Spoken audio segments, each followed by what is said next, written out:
Hey everybody, it's me, Sam Stein, managing editor at the Bulwark, and I'm joined by Tim Miller, and we have some breaking news.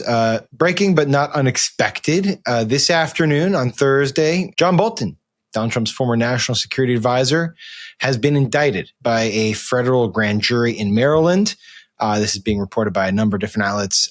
It is for allegedly sharing what is being described as, quote, highly classified information with his wife and daughter over email. This is according to sources on CNN. Now, Tim, before we get into hygiene practices are now very important to the Trump administration. Again, you don't want to share anything, not over email, not over Signal. I was going to say, if you do it over Signal, you're fine, obviously. A fun little anecdote before we get into the serious part of it. It's apparently it was in an AOL email account. Not surprised.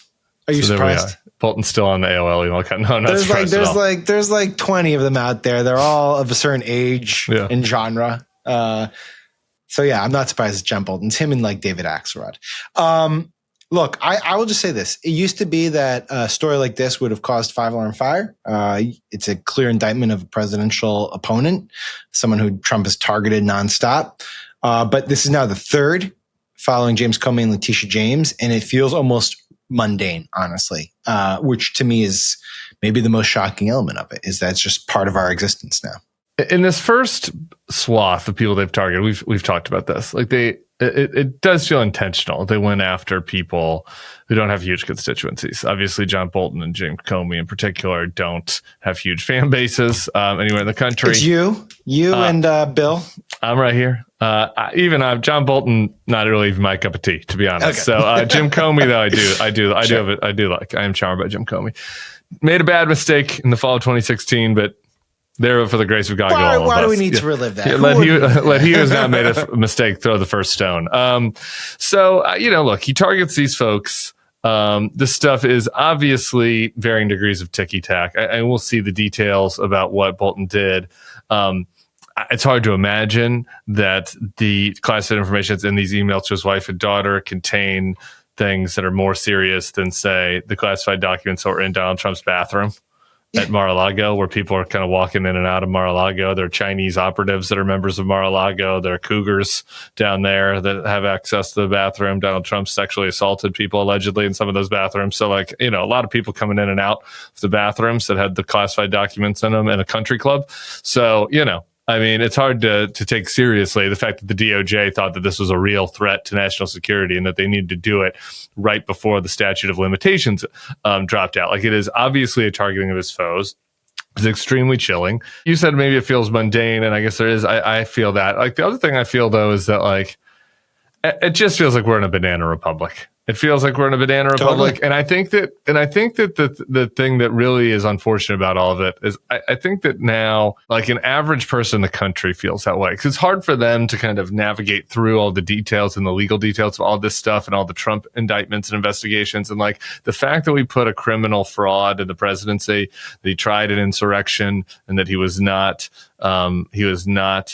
impeached and convicted was the original sin here, because it led to all of this other fallout where Donald Trump is being investigated. Now he's counter investigating. And it feels like something that's happening in a developing democracy, or collapsing one, I guess. I totally agree with that.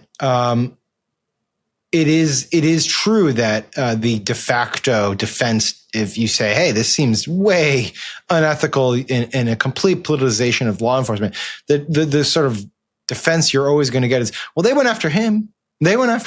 He's just, tables turned. I voted for this. Shoe on the other foot. Bullshit. And I think at some point, it's hard to make this point, but it's like, no, these are not equal things, right? Like, hoarding classified documents in Mar-a-Lago in your bathroom and then actively trying to hide them from the government, which went to you and said, hey, you might have classified documents, bring them back. Like, they weren't even going after you, but you were like, no.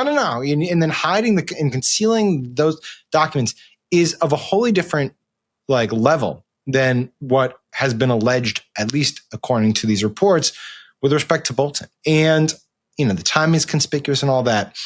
And then, actively saying, hey, Pam, go after these people, and then having your attorney general go after these people is of a wholly different level than letting your Justice Department operate with independence and they uncover stuff that they have to go after. And I just think we're in such a bad place here because everything's getting muddied. And and also I guess I am worried about a lot of like kind of casual political observers who just look at this and are like, wow, I guess this is just how it is. And like, man, I guess everyone's just going to go after their opponents. Yeah. In the morning newsletter this morning, Will Salatin had the speech from Jack Smith that he gave at George Mason. I mean, what he says is all obvious, but it is interesting coming from him and somebody that was taking a serious investigation into the president for his attempt to overturn our democracy. And, and he says about Comey that the career prosecutor said this wasn't a case. They brought someone in who's never been a prosecutor to secure an indictment a day before the statute of limitations ended. He talks about the Eric Adams thing, which we stopped talking about, which is kind of the other side of this. You're targeting your opponents and then you're giving, penance, you're giving a get out of jail free card to anybody that is on your side. So he says about Eric Adams, I've been doing this 30 years. I've never heard of such a thing. Is what Jack Smith said about that. Well, he also talked about the signal thing, right? Like he was like, if that ever happened in any other Justice Department, like you would automatically open an investigation into how Pete Hegseth and all these people are on Signal talking about war plans, but they didn't. And since at the final point that Salatin gets into is where Smith talks about just kind of the long-term ramifications of this, where he says, if you want to erode the rule of law, what you do is you get rid of nonpartisan apolitical prosecutors. Yeah. And that's like what's happening here. They're getting rid of prosecutors that won't do this. Hacks are self-selecting in. And, we'll see. Grand juries, we've talked about this a bunch. I know it's very easy to get a grand jury indictment. The rules are just stacked towards the government. So we'll see if any of these cases go anywhere. Well, that's the last, isn't that the last guardrail, right? No.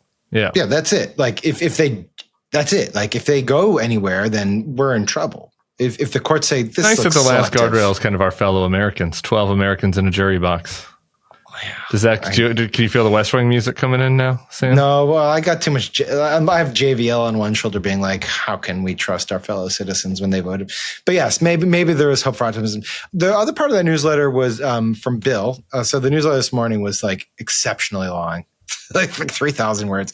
But Bill sign up for it now at thebulwark.com if you're in the market for an exceptionally long morning newsletter. That's great. Yeah, this one if you read it, it brought you into the mid morning. Timothy Snyder, who was talking about just, the creeping authoritarianism, which really isn't that creeping. And I just want to read something that kind of stayed with me. He was talking about the takeover institutions. He said, on the institutions, it strikes me that they're going really quickly. And the thing that they're trying to establish is something like a party state. So it's not that the state is going away. It's the state is becoming secondary to some other project, which is what, of course, the fascists and the communists had in common. They didn't do away with the state, but the state was secondary to a movement, as they called it, or a party. So the state functioned, but the party was on top of it. The party ran through it. The worrying thing for me is that today is a little bit different from the prior cases because those actually went more slowly. And it got me thinking, it's like, yeah, we're like 9 to 10 months in, and this is all like fast. One more thing before we go, unless you have thoughts on Timothy Snyder. No, I had one more thing on Bolton, so you go. Okay. Well, this is totally unrelated to Bolton, so you go to Bolton, then I'll give you my. Yeah, I was just going to say again. I think a lot of John Bolton's foreign policy was downright crazy and irresponsible, and there were a bunch of stuff that he did that I didn't like. But there's something to be said for the fact about how few of them there are of people from that first administration that are speaking out right now, which is kind of a lot of them are in hiding. Bolton had a lot of Ty Cobb, my man. It was good to have him on the pod earlier this week. And what he talked about his steel balls. I appreciated that from Ty Cobb.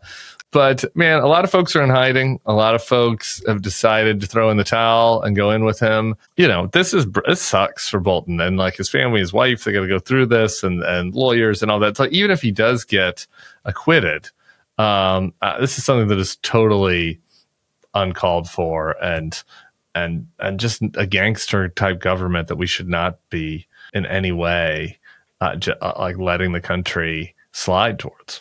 No, it's really bad. Unrelated. Although I guess you can make a relation about sort of the banana republic element of this. I know you've been following the issues with the Pentagon press corps. and how they're just not resigning this stuff. Did you see they reported on the outlets that did in fact sign the pledge? As of the last I saw, it was One American News and the Federalist. Has that been updated? I'm gonna read you. There's about 15 or so. This is on the list. The Federalist, Epoch Times. Oh, the Epoch Times, which is the Chinese dissident propaganda website. Yeah, great. OAN. So congrats to Matt Gaetz. Here's where it gets really funny. The Turkish newspaper Akşam. 3 individuals from the Turkish state-run Anadolu Agency. 2 Turkish freelancers. God, we have so many Turkish people in the fucking Pentagon press corps now. A reporter for The Australian, which is an Australian news outlet. An Afghan freelancer. And 3 lesser-known operations, AWPS News, the India Globe, and a blog called Journal Korea. So that's the Pentagon press corps now.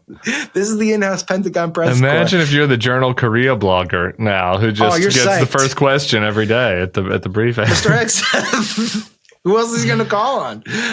You can only call on OAN so many times. Congrats to the Journal Korea. This is failed. This is failed stage shit. It just is. It's like comically failed stage shit. It's like Veep failed stage shit. Oh my God. How many Turkish questions? It's the fucking Hexa's going to have to big year for Turkey, I will say. I mean, huge. Erdogan, and they orchestrated the coup in Syria, basically. So they got a scalp there, and now they're basically, the paper of record for the American Defense Department. Yeah, this is a great assignment for Max Tani. I'm going to call him up and say, you got to do a piece on Turkey's time in the U.S. press. Oh, yeah. All right, buddy. Keep up the good spirits. I'm doing my best. All right. Subscribe to the feed, everybody. Talk to you. See you soon. Later.